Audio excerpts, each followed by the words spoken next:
Vamos conversar sobre um assunto que tira o sono de muita gente: a criança que não come na escola. É uma situação que preocupa, que frustra, mas que, olha, tem solução. E a gente vai entender direitinho o que pode estar por trás disso. Sabe aquela cena? Fim do dia, a mochila chega em casa e quando a gente abre a lancheira, tá tudo lá, intacto.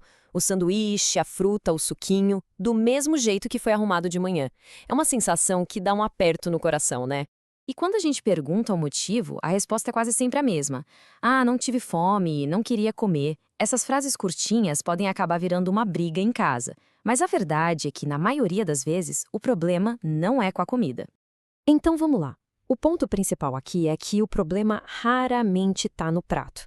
Geralmente tem a ver com as emoções da criança, com o ambiente da escola, com a rotina. Nosso papel é quase como de um detetive, sabe? Tentar entender e não julgar. Então, a grande pergunta que vai guiar nossa investigação é essa: o que será que pode estar acontecendo?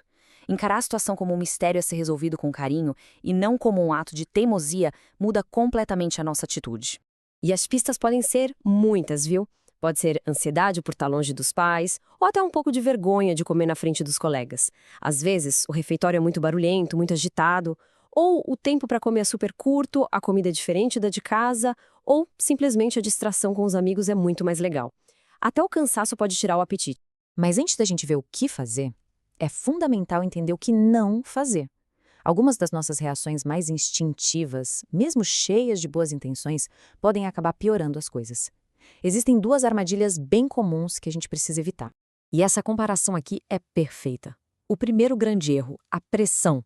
Frases como "você tem que comer tudo" transformam a refeição numa batalha. A criança se sente controlada, fica estressada e o apetite some. Já o caminho certo é o da investigação, da curiosidade. Perguntar, me conta como foi a hora do lanche, abre uma porta para o diálogo, em vez de fechar. O segundo erro muito comum é o da compensação. A criança chega em casa com fome e a nossa primeira vontade é oferecer um prato enorme ou liberar um monte de guloseimas. O problema é que isso, sem querer, pode ensinar para a criança que não tem problema pular o lanche da escola, porque em casa vai ter algo até mais gostoso esperando. Certo, agora que já vimos o que evitar, vamos para a parte prática. Existe um caminho, um plano de ação, dividido em 6 passos bem simples e eficientes. É o que a gente chama de investigação calma. Então, aqui estão os 6 passos do nosso plano. Vamos passar pelos 5 primeiros. Primeiro, converse sem acusar. O objetivo é entender o que a criança está sentindo, não dar bronca. Segundo, observe os padrões. Acontece todo dia? É só com um tipo de comida? Anotar esses detalhes pode revelar a causa. Terceiro, simplifique o lanche. Comece com alimentos que a criança já ama e que são fáceis de comer. A familiaridade traz segurança. Quarto, treine em casa. É isso mesmo. Simular a hora do lanche com tempo contado ajuda a criança a se acostumar com a rotina. E o quinto, que é fundamental, alinhe com a escola. Uma conversa com professores e coordenadores pode trazer informações que a gente nem imagina. E muitas vezes, um pequeno ajuste por lá já resolve tudo.